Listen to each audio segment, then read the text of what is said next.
കൊല്ലത്തെ സൈനികന്റെ മരണം പോലീസ് മർദ്ദനത്തെ തുടർന്നാണെന്ന് അമ്മയുടെ ആരോപണം തള്ളിയിരിക്കുന്നു ഭാര്യ. ഭർത്താവിന്റെ മരണത്തിൽ ഇതുവരെ അസ്വാഭാവികത തോന്നിയിട്ടില്ല. ഭാര്യ വീട്ടുകാർ മർദ്ദിച്ചുവെന്ന അമ്മയുടെ മൊഴി തെറ്റാണ്. അമ്മയും മകനും സ്വരച്ചേർച്ചയിൽ അല്ലായിരുന്നുവെന്നും ഭാര്യ പറയുന്നു.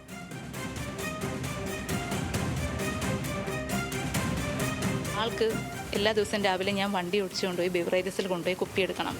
ഈ കുപ്പിയെടുക്കാൻ ഞാൻ കയറി വാങ്ങണമെന്നുള്ളത് പറഞ്ഞിട്ട് എന്നെ വളരെ വലിയ രീതിയിലാണ് എന്നെ ഉപദ്രവിച്ചുകൊണ്ടിരുന്നത്. എൻ്റെ മുഖത്തും ആ ഫോട്ടോസ് ഞാൻ കാണിക്കും, എൻ്റെ മുഖത്തും എല്ലാം വളരെ ക്രൂരമായിട്ട് ഇടിക്കുകയാണ് ചെയ്യുന്നത്. പക്ഷേ അവൻ്റെ ഫോണിൽ നിന്ന് മറ്റൊരാളെ വിളിച്ച് വീഡിയോ കോളിൻ്റെ റെക്കോർഡ് ഞാനത് കണ്ടു.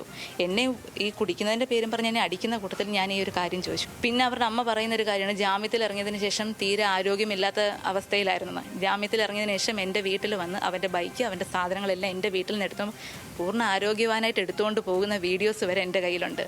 എന്തിൻ്റെ പേരിലാണ് അവരുടെ അമ്മ ഇങ്ങനെ?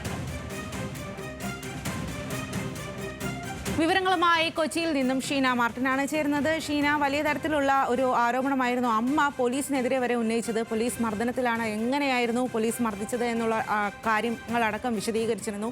അതിലാണിപ്പോൾ ഭാര്യയുടെ ഒരു മറുവാദം വരുന്നത്. ഭാര്യ എന്താണ് ഇക്കാര്യത്തിൽ പറയുന്നത്?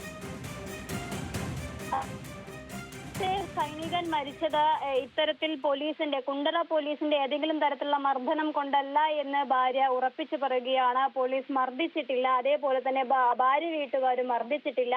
ഇത്തരത്തിലൊരു മർദ്ദനം പോലീസുകാരുടെ ഭാഗത്തു നിന്നോ ഭാര്യ വീട്ടുകാരുടെ ഭാഗത്തു നിന്നോ ഉണ്ടായിട്ടില്ല എന്ന് പറയുന്നു.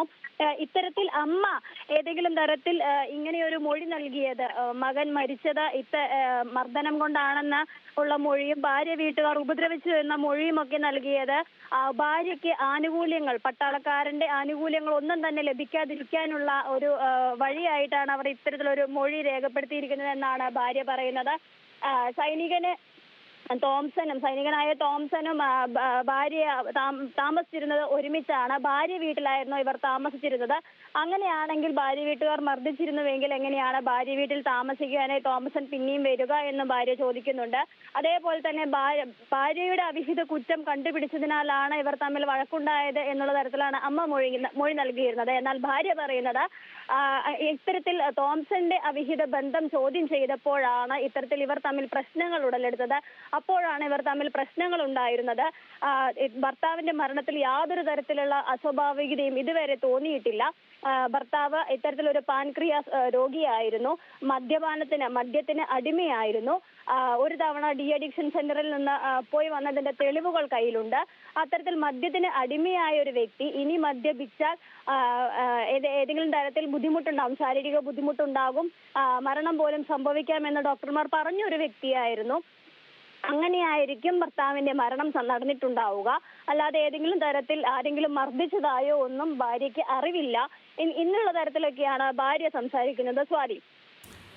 ശരി ഷീന, എന്തായാലും ഇക്കാര്യത്തിൽ കൂടുതൽ വ്യക്തത വരേണ്ടതുണ്ട്. കൊല്ലത്തെ സൈനികന്റെ മരണം പോലീസ് മർദ്ദനത്തെ തുടർന്നാണെന്ന അമ്മയുടെ വാദമാണ് ഭാര്യ തള്ളിയിരിക്കുന്നത്. ഭാര്യ അനേകം ആരോപണങ്ങളും ഇക്കാര്യത്തിൽ ഉന്നയിക്കുന്നുണ്ട്.